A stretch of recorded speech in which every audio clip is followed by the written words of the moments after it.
So let's go ahead and let's start with the introductions, which Lynn already originated. But just kind of briefly, who you are. Tell me a little bit if you're a solo agent, working on a team or a partnership, what that looks like, your volume from last year or year to date this year, and then what you're looking to do projected volume-wise for 2019. Whoever wants to start. Go for it. You're the token. I am on a kind of a hybrid team. It's just myself and a business partner, one transaction coordinator. Last year, I didn't look up last year's numbers. I think we did something, and year to date, like just under 19 million. We're on pace to do about 96 transactions this year. I think we did, we're at 77 units closed year to date so far, with about 5 units in escrow, or 5 or this was last week. I think there's 7 units in escrow right now. What else did I miss? Projection for next year. Probably less than you should. We're not the normal team. Okay, we're not looking to do better than last year or the year before. We did really well 3 years ago and hated our lives. So our goal is to do about 80 units a year. We're going to exceed that significantly this year, but my guess is that we haven't gone through next year's goals. But we'll probably look to do something in that 18 million and 80 unit range next year. Excellent. What's that? So I've been in business for 11 years. Last year, my numbers were 9.3 as a solo agent for the most part. The camera can't see you if you stand. But they can. Yeah. So, exactly. They're just going to have to hear it. It'll just be right on your boobs. So go ahead and stand. That makes it so much easier. So 9.3 last year. This year I am working on my team. So my numbers are a little bit lower. I'll be looking at about 6.57 million for this year. That's just my numbers personally. It doesn't include my team members. And for 2019, we haven't quite projected. We're still very focused on wrapping up 2018. Excellent. I'm Tara Rakowski. Year to date, I am at the end of this month, it'll be at 13 million, 42 transactions, 43 including the one that'll close on Thursday. Last year, I did just over 10 million, and I don't really have major projections for 2019, kind of like Lynn. I'm not necessarily out there to beat every single year. My goal is to do the best that I can do. Ideally, I'd like to meet 10 million again next year if possible, but the market changes, and so we'll just have to see how things go and marketing endeavors and things like that. And I'm a solo agent. I'm Jenny Solis-Wright, and I started a team in March. So I had my transaction coordinator and an assistant, and I have 2 amazing agents right there. We are right at about 11 million right now, but I think I'm closing 5 more by the end of the month. And last year I did right under 12 million, so I'm hoping we're going to hit like 13 and a half this year, 14 maybe. I'm projecting about 16 million. I started a team not because I want to be this mega team and mega agent. I believe in quality of life, and my family is everything to me.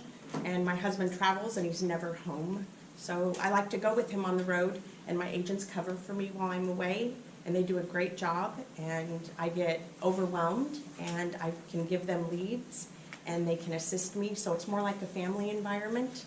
And I had my unofficial team for 2 years and trained this beautiful lady right here a little bit and a couple others. And it's just about just keeping it like a boutique agency, which really works for me. So, and next year, yeah, I have set goals. So, anyways, What is your projection, or what is your goal for next year, volume or unit wise? I want to do between 16 and 18 next year. Excellent. Yeah. Awesome. Yeah. Awesome.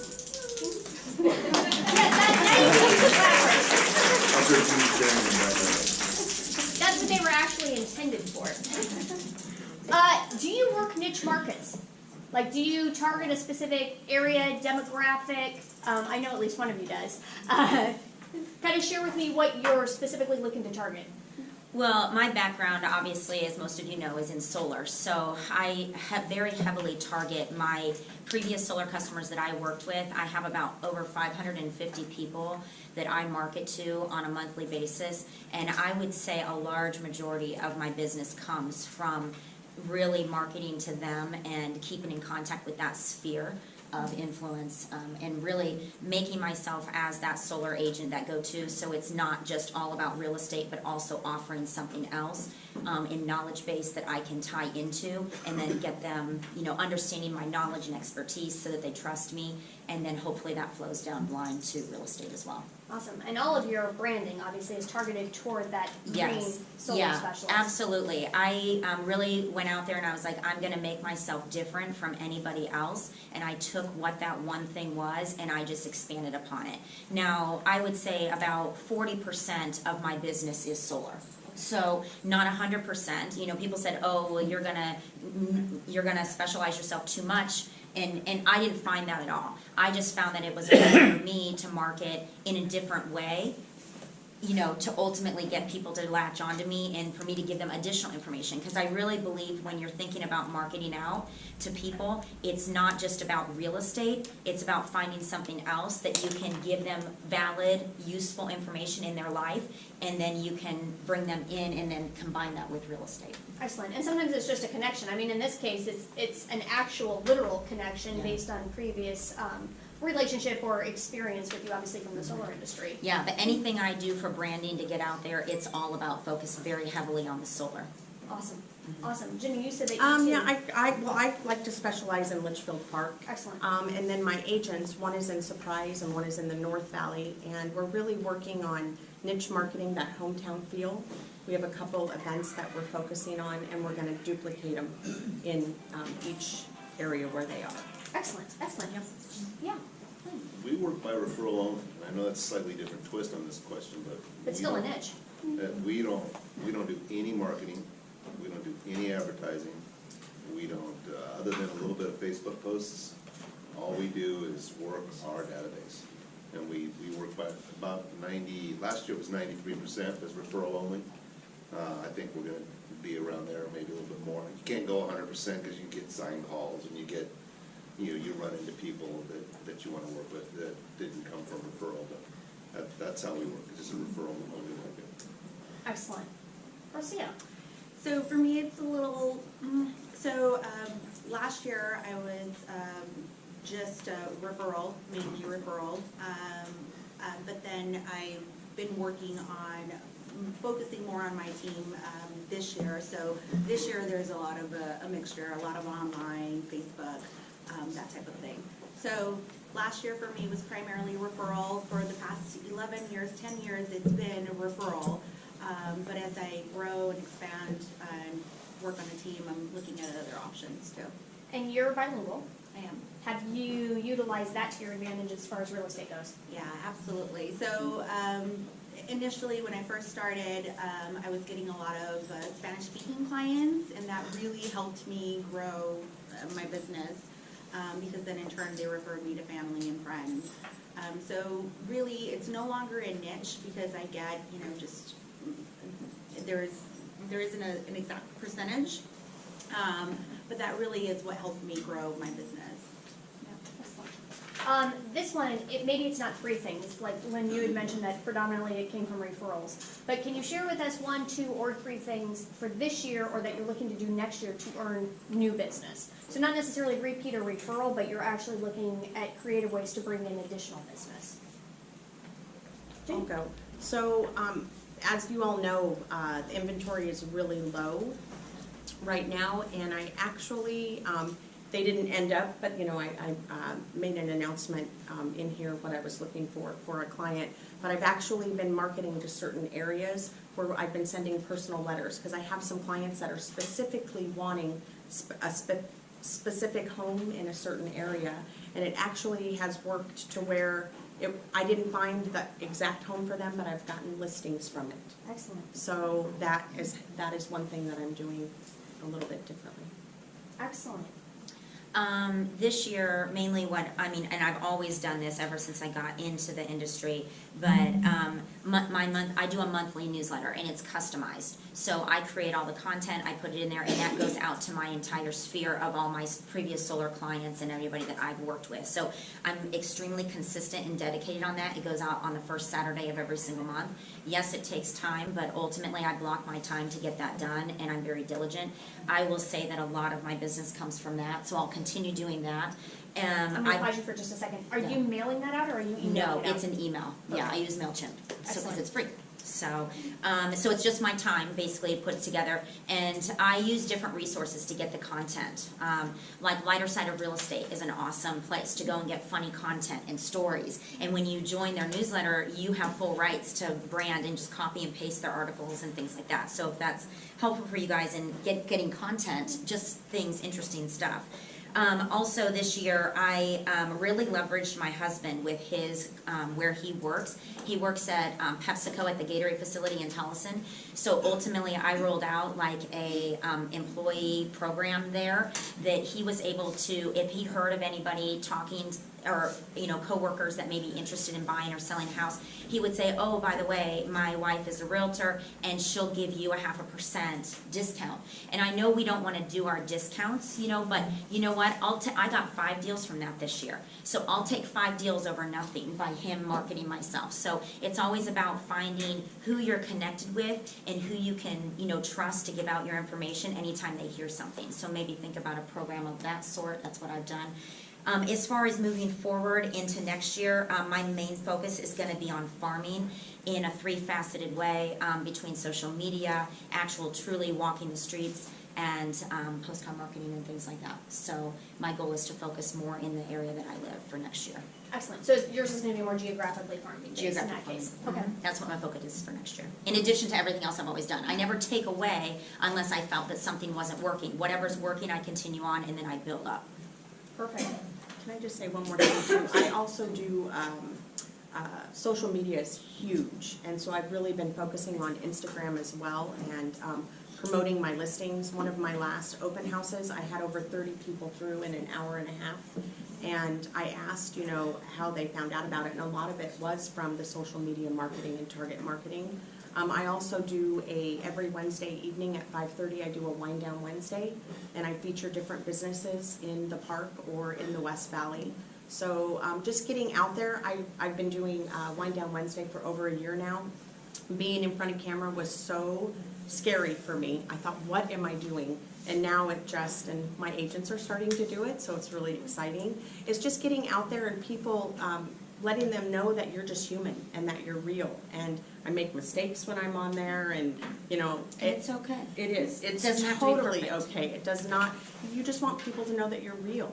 And so, anyways, I'm sorry. Excellent. I'm And not too drunk while you're filming. No, Just not at filming all. on Wednesday. In fact, yeah, a lot of times I don't even drink when I'm because I'm talking. So tell me a little bit more about the social media aspect to your marketing for open houses. Now, are you posting this on your personal Instagram and maybe Facebook account? Do you have a paid I company have a business page. Okay. So Instagram, I have a business Instagram. So you should, if you do not have a business Instagram, you should get a business Instagram, and then you can pay to promote it. And it's not very expensive. I mean, I do like a couple day promotion for maybe $10. And then you can also target, like, if you are in Pebble Creek, it can be retirement community. You can target market professions. So depending on the home and the area, like if it's in Litchfield Park, I'll put golf community, golf course. I might pick certain professions. So it lets you pick. And then also, just when you're doing your daily or every other day posting, when you're posting whatever it is, if it's personal or if it's something about business, you're going to want to tag. Tagging is so important. So hashtag realtor, hashtag listing agent, hashtag whatever it is. Like I always do the right team AZ, and then it pulls into, because then I'm getting a ton of followers that I would have never had because I've only been doing this probably about a month, and I've gained probably over 300 additional followers just in the last a couple weeks probably. Excellent. So it's just, it's so different, and you have to stay in front of it, and it's getting out of your comfort zone, and you can have somebody do it for you. I haven't, I'm gonna have my assistant do it, but I haven't yet. I'm just, because I want to learn the ins and outs first, and what is working, and then I'll pass that over to her. Well, that's good for others to hear that you don't necessarily have to pay someone to do it. There are options out No, there and to it do doesn't yourself. take time. I mean, my husband travels, so I'm in bed late at night on my phone or computer, and that's when I'm doing my social media stuff. Excellent. Does everybody understand the point and purpose of hashtags? Like how they help build organic SEO? So when people search for certain key phrases, all of those hashtags that you've applied to your various posts, that actually helps you. So for example, if somebody were to look for the right team, because she's constantly tagging that, her search is going to appear towards the top of like a Google search when people are searching online. So my recommendation would be find like 4 or 5 regular hashtags that apply to you that you want to use, and then just consistently use them anytime you're posting on social media. Because you're talking about 2 major, I mean between Instagram and Facebook, those are multi-million user platforms. So the more you're using those and the more that those posts are being seen, the more your search engine optimization when people are searching on Google or something similar is going to appear. So pick your top 4 or 5 and just start applying them every time you post. Just don't go over 30. I'm sorry? Just don't go over 30 hashtags. For the love of God, my recommendation is don't go over 5, but certainly don't go over 30. If your hashtags are longer than your posts, you probably have an issue. I'm going to call you a hashtag something that also starts with the noise. Rocio. So for the past couple of years, I've been holding 2 events. One of them is in the spring, and it's normally has something to do with design and food, and having my top clients coming over to either my home, was the first year, and then the second year was at a client's home who had just purchased a home, and it was beautiful. And so I host some sort of design and food or some sort of activity. And they've been really successful. So it's just women, I invite just the ladies, and like I said, I keep it very small and intimate. I think I've had, the first year I had about 15 past clients or clients that I was working with, and this year I had, I believe like 20 clients that came over.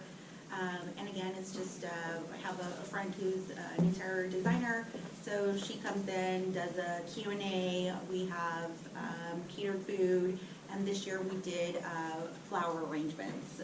Huge hit, get leads from that.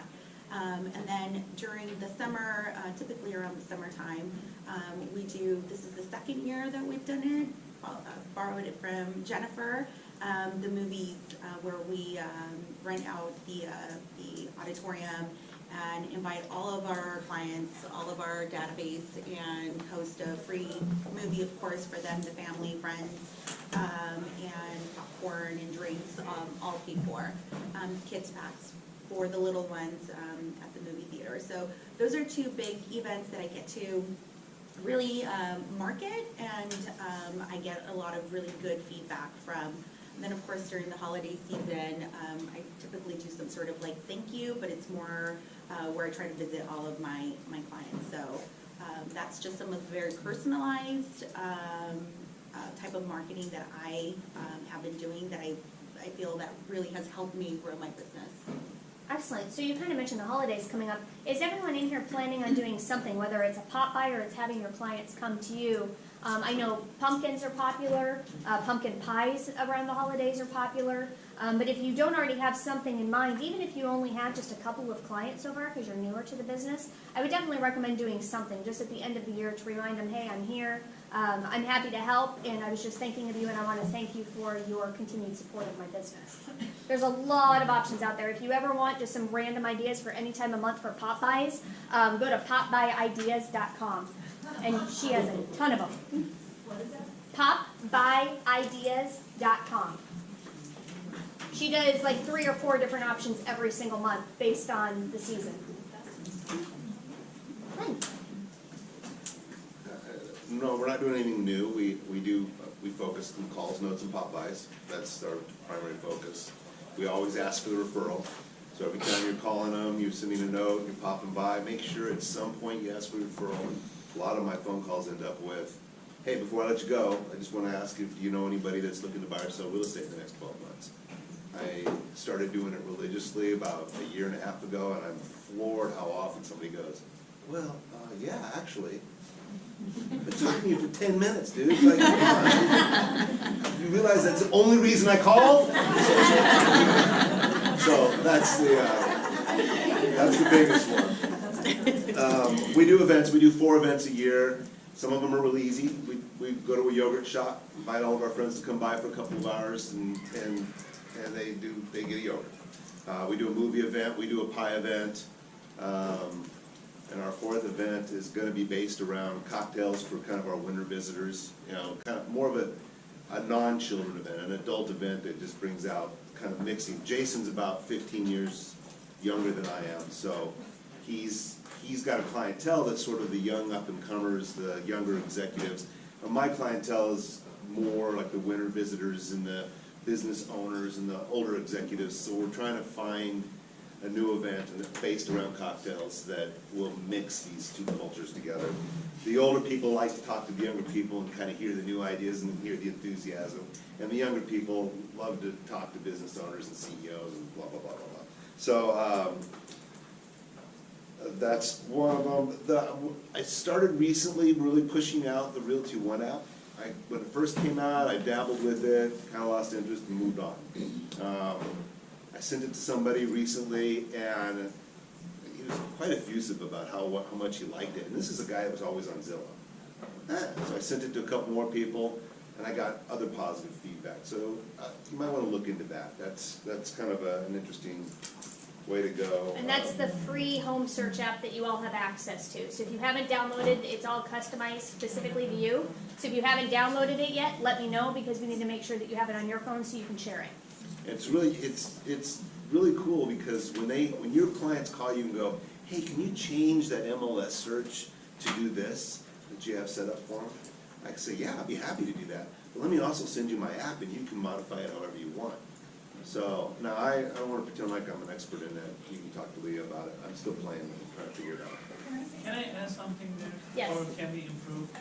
That app, I use MLS. It at least tells me when they log in, what they looked at it.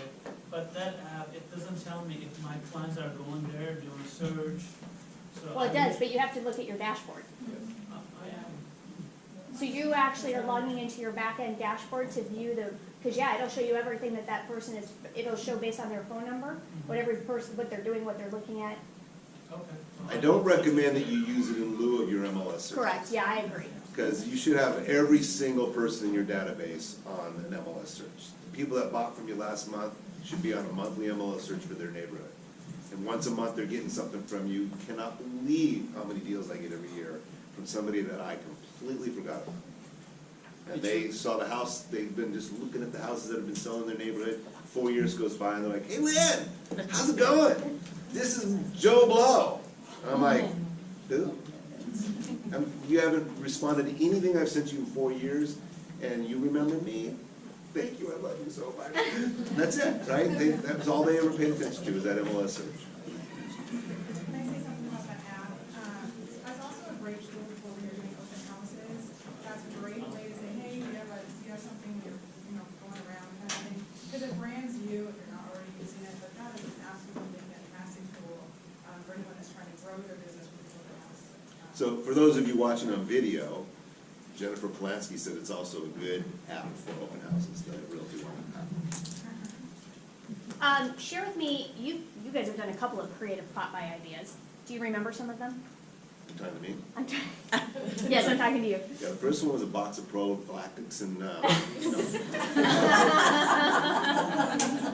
There's at least 50% of this crowd who has no idea what prophylactics are. well, they all have large families, so. Anyway, we did like, I think the first time we got creative was we went out and bought cases of Guinness. And it was on St. Patty's Day, and we just had the title company make up a cheesy ass label that had my picture on it with a little leprechaun hat. And it was my picture from my card, so it didn't even match. And we just said, don't let your friend, or refer your friends to a stout agent. Oh. And we went around, and we dropped off 1-2 beers at everybody's house, took a picture of it, said, hey, just dropped a couple beers off at your house, or knocked on the door and had beers with them. So, you know, it's really bad if a lot of your friends drink beer. It takes a long time. But you might want to use Uber too. We've done you know, the typical things, the little pumpkins. We're getting ready to do that. And my daughter's going to make up some labels. We like to have fun with it. If it's I've seen some that I really like that I don't have the guts to try. Somebody went around handing out screwdrivers. And they said, don't let your friends get screwed, refer them to me. And I thought, that's bold, okay, that's really bold. And I thought that was funny, but I would never try that. So, and I'm probably the most bold person in this room. So be careful with some of these ideas, but some of them, second most. That's why I came to this office. Distant second. But it's all about getting in front of your clients and thanking them and letting them know, yeah, creatively. Touching them. We're doing a Now that's thank a you bold to all move. of our clients at Grimaldi's for a football night. And we're inviting them out for pizza and wings and beer. And it's just all of our past clients from this last year and to come enjoy football. And that's just something that. And if you don't already have a ton of past clients, then it's invite people in your neighborhood to Exactly, a community event. exactly. Or friends and family, people you already know. It's whoever you can get, in essence, to these events. Exactly, to- in front of. Absolutely. Yeah, Do you do do block pie events where Yeah, people, block if you have parties a lot are of huge. bakers in your group, where you say, look, everybody bake a pie, come over. You'd be surprised how many people are honored to bake a cake or bake a pie and bring it over and have a little contest, and you bring your friends over and let your clients judge them. So you can do all kinds of, again, you guys, this is all stuff you can do. And things that you want to make yours. So you want to, what is your personality? What do you enjoy? What resonates with you? Just think of what you enjoy doing. If you like working out, maybe sponsoring like a yoga or something, some sort of event that you can invite your sphere, your past clients. And that's why I enjoy the design and like flowers or type of thing, is because I'm not selling them anything. I'm just thanking them for their support, and let's have some good food and enjoy each other's company. And when you present it that way, it's a win-win because they appreciate that they're thinking of you, you're thinking of them. It's a good partnership. Feel free to share those order forms for the I Love Leah shirts, so if any of your clients want to start ordering them as well, now you have a reason to call them and ask them about it. May I ask a question? Yes. How do you plan for something like that to know like what's the way to plan for the number of people that you might get in a response to something? Like an event? To an event? Or you buy pies or whatever, like how do you plan for the number of people that, like if you invite them to get pies, well, how many would I buy? Or if you have a party, how do you know? You start with an e-bite. This is what we do. We start with an e-bite. You're going to get about, if you're lucky, you're going to get a 50% response. So you start with an e-bite. On the e-bite, you can set it up so that it resends a couple of more times. And then we go through and look, you guys, the whole point of this is to reach out and contact your clients. It's a touch point. So every time you touch them, there's 2 slots in everybody's head that's ready for realtors. One's going to be their next door neighbor, their friend, their buddy, their relative. You want to be the other one. So every time you reach out and touch them on a phone call, a note call, or pop by, then you're reinforcing that slot. So when you do the pie event, it's not about how many people show up to your event. It's not about who gets a pie. It's about how many times did you touch them. So we call them, we send the event out, then we call them, and the best way to call them is to say, hey, some people, e-bites, it goes right to their junk mail. I want to make sure yours didn't. That's my call, right? And then I write them a note right there. Looking forward to seeing you at our e-bite event, or our pie event. And I save all the notes. And about a week later, I mail all the notes. And then I follow back up about a week before the event with everybody that said yes. Just want to remind you the event's coming up, blah, blah, blah, or the maybes. Want to remind you the event's coming up, so you've touched these people now 3 or 4 times in the course of maybe a month about an event. And that's the touch points are what's important here, not the event.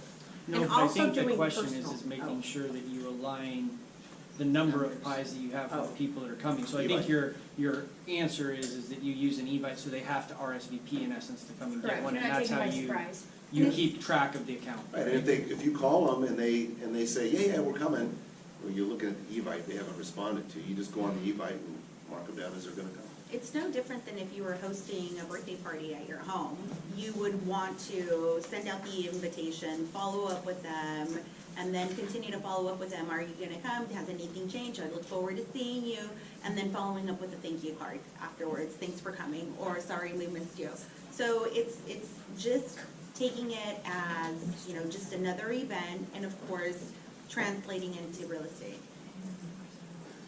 Lynn hit on something particularly relevant, and I want to make sure everybody heard and understand. The event doesn't matter.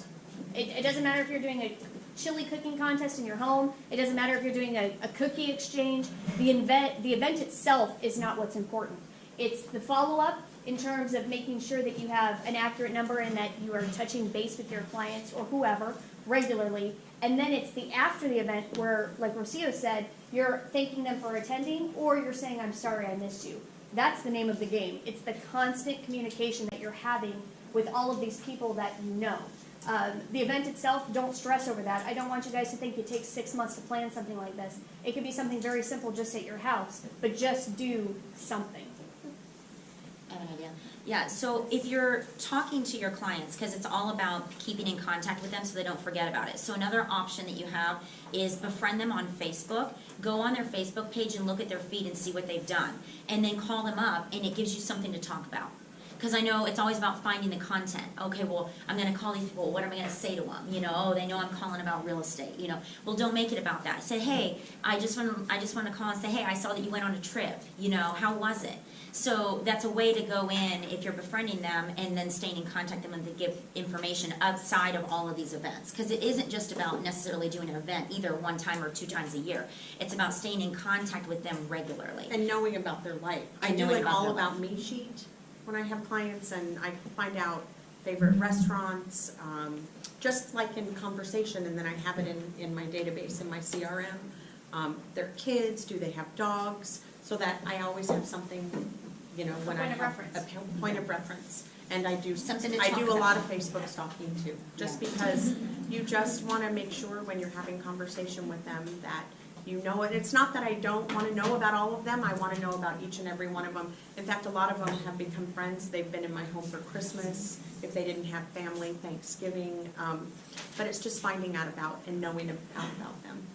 Also, another thing really quick, I do a personal quarterly letter, and it's nothing about real estate. It's just about my life, my kids, what's happening, and it goes out quarterly, and I have pictures. I did like from this past summer, because we did a lot of traveling, so I did like a collage, and then a personal letter just about me and my family. And after every single time that letter goes out, I get phone calls, I get emails, and I have gotten deals. And it's just because they're like, they relate to me as a regular person. No. It's humanizing. It's humanizing. Alicia, you had your hand raised? Yeah, are you guys turning them on Facebook through your personal page or like your business, separate business page, I guess? Both. Well, both. You want them to like your business page. Yeah. But you gotta understand, just because they like your business page doesn't mean they're gonna see everything you post. So the only way that you can only invite them to like your business page if you are friends with them on Facebook. So you befriend them and then you invite them to like your business page, because your business page really is, but it's, you know, that's really where you should be posting a lot of your business stuff, like what you sold and things like that, and then you can share it to your personal page. But ultimately, your business page is where that is, and that way on your personal page you can post other things. Yeah. Statistically Some speaking, people you'll don't get care. better results Yeah. through your personal page than you ever will for a business page. Yeah, You'll have absolutely. far more friends that just follow you as a person as opposed to following your business. But if you ever want to do Facebook ads and things like that for social media and marketing, then you have to have a business page. Just briefly, tell me a little bit about, do you have written business plans or quarterly business plans or what those kind of look like? Do any of you work with a coach? So I do have a business plan, and I revisit it like quarterly. And I started with a coach in January because I had my unofficial team. And I was nervous about starting a team. Before this career, I had a large catering company, and at one point I had 65 employees and a crazy business partner, and it owned me. And I was so nervous. And so I hired a coach, I interviewed 3 different coaches, hired him in January. I love him. I think he's perfect for me, but he's no frills, no fluff, and yeah. But he has helped me structure my team, he's helped me stay focused, and really has helped me focus on, right now, the 3 things that I'm working on is setting goals, staying focused, and the main thing, you guys, is follow up, follow up, follow up. That is key. So, but yeah, it did, and it's helped me quite a bit. I don't have a coach, but however, I do attend motivational events. Like I went to Ellen Boyle, I find other ways, and I've been to other things even over in Scottsdale that I feel that are going to be advantageous to motivating me for my business. So I don't really have a coach or anything like that. I've always been extremely diligent and dedicated on my own, just from what I've done in my past.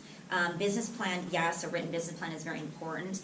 I would say that your business plan, it does need to be revisited, just like obviously I met my goals for this year earlier in the year, so you have to reevaluate and say, okay, what's the new goal going to be if you do meet it? And as far as a written business plan goes, I would encourage you, each of us has a business and it takes money. And so if you're not dedicating a little bit of money from each sale that you do to pour back into your business, I really encourage you to think about that. Because in your written plan, it takes money to host an event. It takes money to do all these things. And we always say, oh, well, I don't know where I'm going to come up with this. If you can dedicate and pick a percentage and then overall what your goals are, what that would be, and reinvest back into your business, you have to. I mean, every business out there invests back into it, and then you'll have that money available. It's really easy to go and spend it, and but you have to reinvest back into your business. And if you can take that little bit, you'll be a long way far ahead than what you thought you were in the beginning. You also need to set aside taxes. Oh, yes. Yes. Yeah. Well, that's all the part of the business, right? 20 to 25% of every one of my paychecks goes into my tax account. Yep. And I pay quarterly taxes, Yeah. and But you I- should own real it's estate, not my you money. don't have a lot of taxes. You can do what? But you should own real estate and then you don't have a lot of That's taxes. true. Yeah, yes, you can have Because that. land Yes. is a really good one. Yes, But there's write-offs everywhere. yes. Marcia.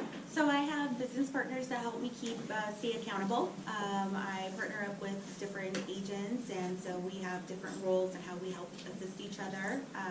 So they are my coaches, and then there's different agents that I have different relationships with that also help me stay on track.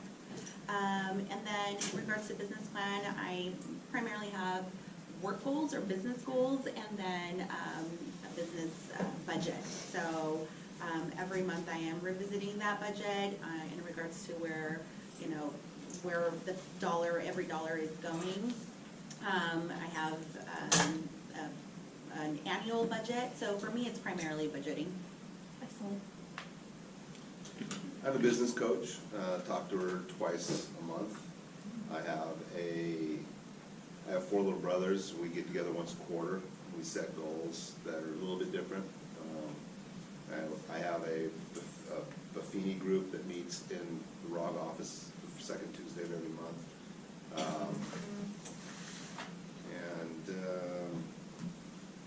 Got the rest of the question. Is that what? That's pretty. Oh, written business plan.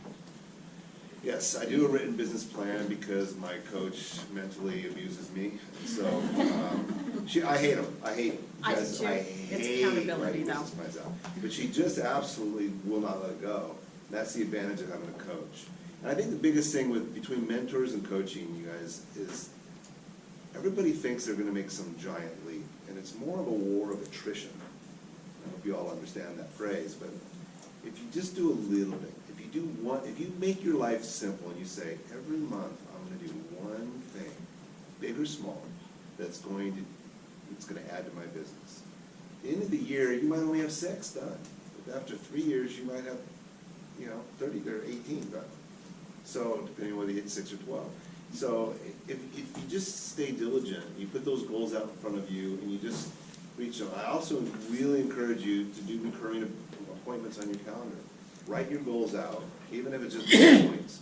Put them on your calendar and have them recur every 3 months, like Polanski's doing the success dance back One of there. my favorite things. Because what'll happen is you'll set your goals and you'll be like, everybody's goals move. If you reach your goals at halfway point in the year, and you'll reassess your goals and you'll raise them up, right? It's normal, healthy. Then you get to the end of the year and you didn't meet that new assessment goal and you feel bad because you didn't meet your goals. That annual event pops up, appointment pops up, and you realize, wow, I exceeded my goals from what I thought I was gonna do January 1 by 50%. This isn't a failure, this is a success. There are a lot of tools and resources available to you online for preparing a written business plan if you've never done that, as well as budgeting documents within one university. So if you haven't explored that and you haven't yet set forth your written business plan for 2019, I'd recommend you log in and check some of those out. Can I add one more thing, you guys? Everybody's different. I have a business partner that shoots for the moon. Jason likes to set those goals way out there, and if he misses them by a little bit, he's almost gotten to the moon, right? I'm not that way. I like to have blinders on. I like to have 3, 4, 5 goals that when I'm driving down the road in the car, I can just think of those goals. This is what I want to, these are always top of mind goals. Know your personality. When you go to look at a business plan and it's overwhelming, simplify it. If it's not detailed enough, add to it. But know what your personality is and set your goals accordingly. Don't do them because I said to, or somebody else said to, or a piece of paper said to. So looking at either your individual goals or your projected business plans for next year, what is going to be your primary or number one focus in 2019? The same as it was in 2018. Calls, notes, and Popeyes. Calls, notes, and Popeyes. If you want to watch a funny-ass skit, go on YouTube, look up Brian Buffini's Calls, Notes, and Popeyes. It's a musical skit that's hilarious. Okay? Go watch that. But that's what the focus on your database. Mine is marketing and just duplicating what I do with my agents. We meet weekly and I'm always available on the phone and text but marketing and marketing. And it could just be to our sphere to, for referrals, but just focusing on that.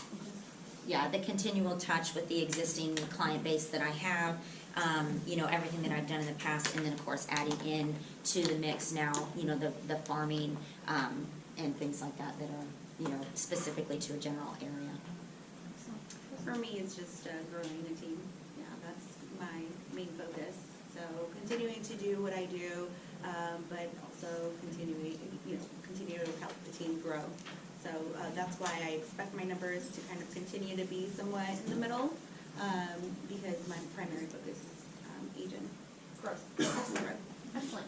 If you had to attribute one adjective or just one definer to your overall success, what would that be? How did you get here? Some of you have been in the business for like 50 years.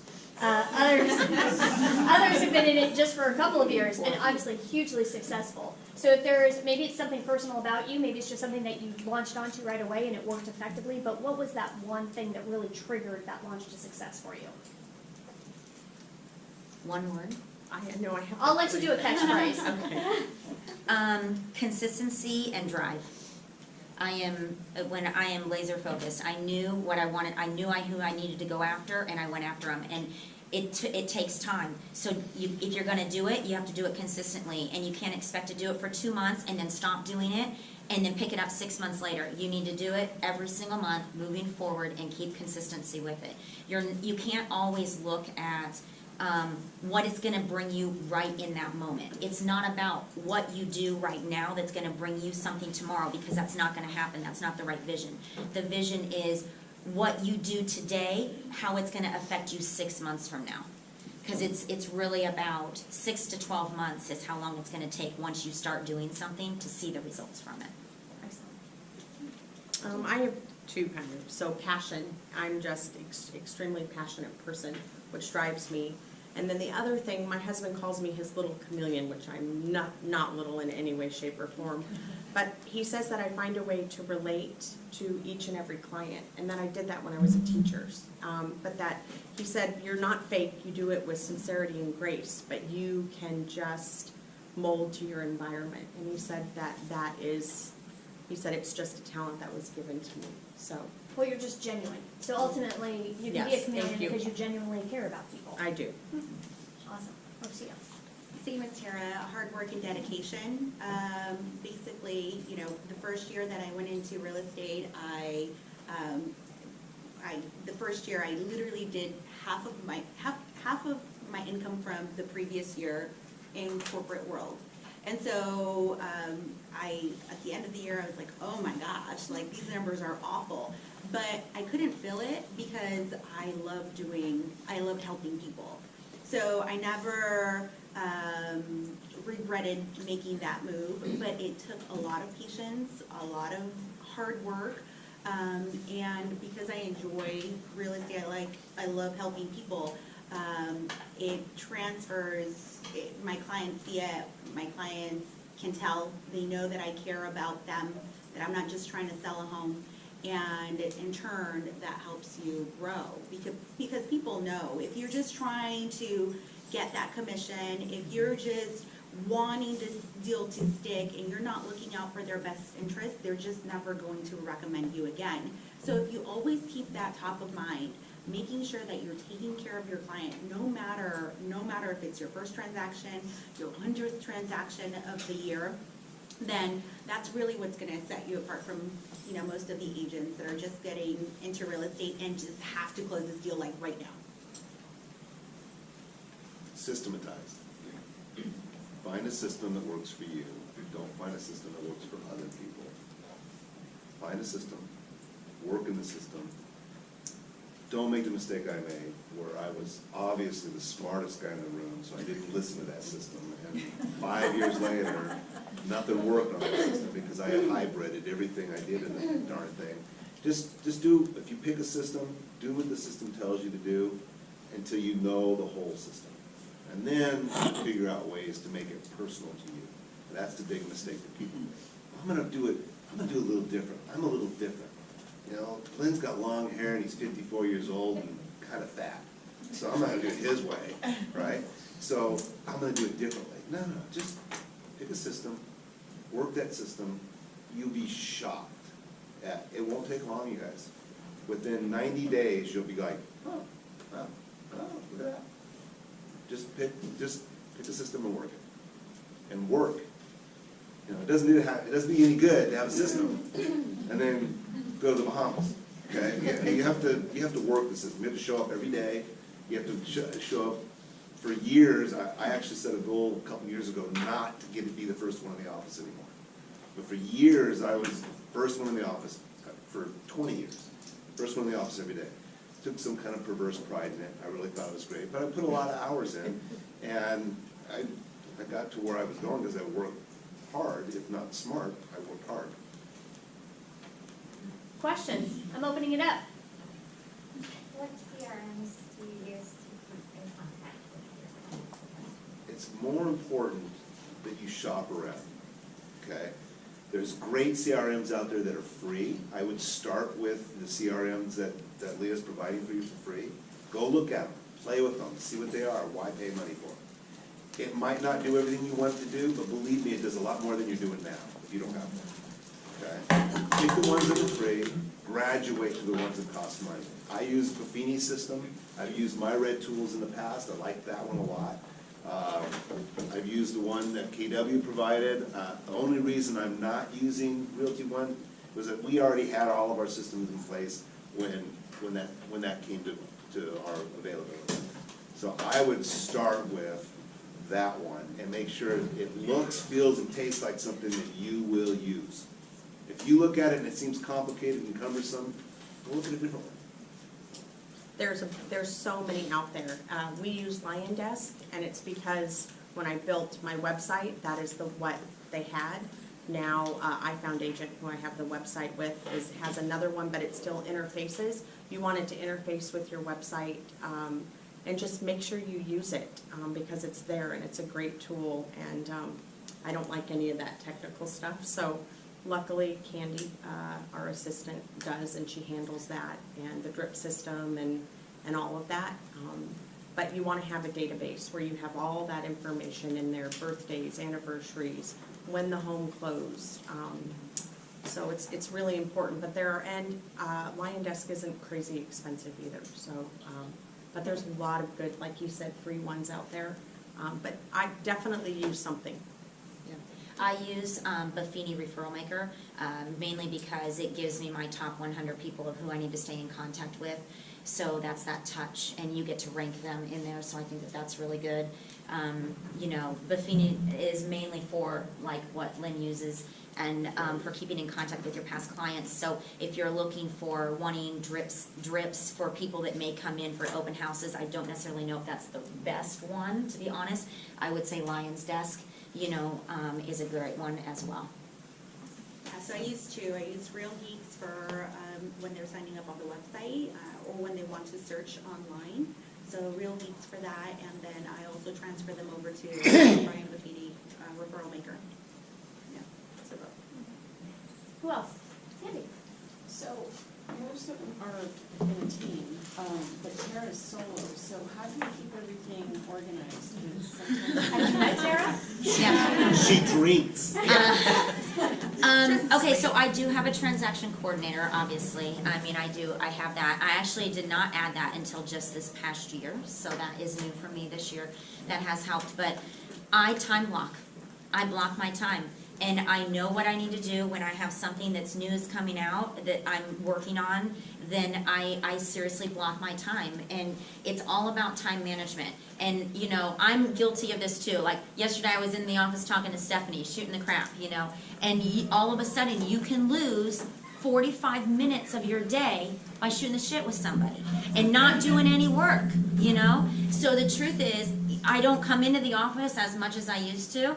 I love seeing people when I do, but I'm much better suited to be in my home office where I'm by myself and dedicated to doing what I need to be doing. So it really is all about having that written plan. These are my objections. This is my goals. This is what I have to get done. I wake up every morning, I go to the gym. I come home, I get ready, I take my kids to school, and then I start my day. And you know what, guys? My day many times goes until 9 p.m. I mean, I'm a solo agent to do $13 million this year already. It's not like, I mean, I'm not working all the time. So my family does make sacrifices, they understand it, but I love what I do. So for me to wake up in the morning, I get so much pleasure out of real estate and what I get to do today. It doesn't feel like work to me. It doesn't bother me when I get the call at 8 p.m. from my client asking something silly that could have waited till the next day. But ultimately, I return the call, just like Leah returned all of our calls. She does. It's a dedication. And Can I add something to your time blocking? Because I learned this really the hard way, but if you want to figure out how to do it right, put every single thing you're trying to remember on your calendar. Everything. Outlook. Oh, I gotta call Kramer tomorrow. Yes. Okay, I put it on my calendar. Put it on, just open your phone, put everything on your calendar. Even if you're saying, okay, I'm gonna put all the non-essential stuff after 5 o'clock. What you'll find is you're like, wow, put everything you changed. You change your plans today, put it on your calendar. It seems like it's hard, but it's not. You're driving down the road. You know, you avoid the car accident 3 other times, so you might as well do it. No, I So, you know, you can just put it in just there. add it. I have Siri. I'm driving. Siri, add blah, blah, blah. No, And that's the then point. I just add. Yeah, And absolutely. at night, I'm laying in bed and I'm like, oh my gosh. So I have my phone and I just add, and then you have it. So, It does 2 things for you. It makes you realize how much time you waste. Yep. Okay? Because I've been guilty of talking to her too. That's why I try to not come to the office, because then I don't. Wow. We're only Throw teasing. you under the rug today. Yeah. But you'll start to see how much time you waste. Yeah. Then you'll start to see how much, you really start to realize, okay, I have to have more time to do this. So you pick up the pace a little bit, you know, instead of chit-chatting, and Tara and I have been really guilty of this. Instead of chit-chatting for an hour, you chit-chat for 15 minutes. And then when she goes, I gotta go, I'm not offended. Like, I gotta go too. Bye, see you later, thanks for stopping by. Yeah, absolutely. And I network with a lot of top producing agents. Like I like to talk to whoever, what they're doing and get ideas. Because I'm not about discounting what's working for somebody else as long as I feel it's in line with my business. Well, and there's a key phrase that you've probably heard before, and it's what you erase, you must replace. So if that 45-minute conversation that you happen to fall into ultimately takes away something else that you were going to be focused on doing during that time, you've got to figure out another time to do it. So ultimately that may take some adjustments to your schedules to accommodate it. It doesn't come off your Outlook calendar until it's completely finished. Exactly. It might be delay 15 minutes. I mean, I have everything on my calendar, so it might be delay 15 minutes, but then it pops back up again, reminds me, you know, because if one phone call takes too much time, then you just hit delay 15 minutes and then it pops up again, and it won't leave you alone. It So, does not leave you. just doesn't leave you alone. And if you're on a Google Calendar, a lot of times I'll just forward it to tomorrow. I'm not getting to that day. Just kick it off till tomorrow. Okay, and everybody goes, oh my God, it's so bad, we're goal setting. Screw it. You know? Just push it to tomorrow, and what'll happen is you'll start to realize what's important and what's not important, and you'll just go, I'm not gonna do that. Kelly? So sort of specifically for that, what about burnout?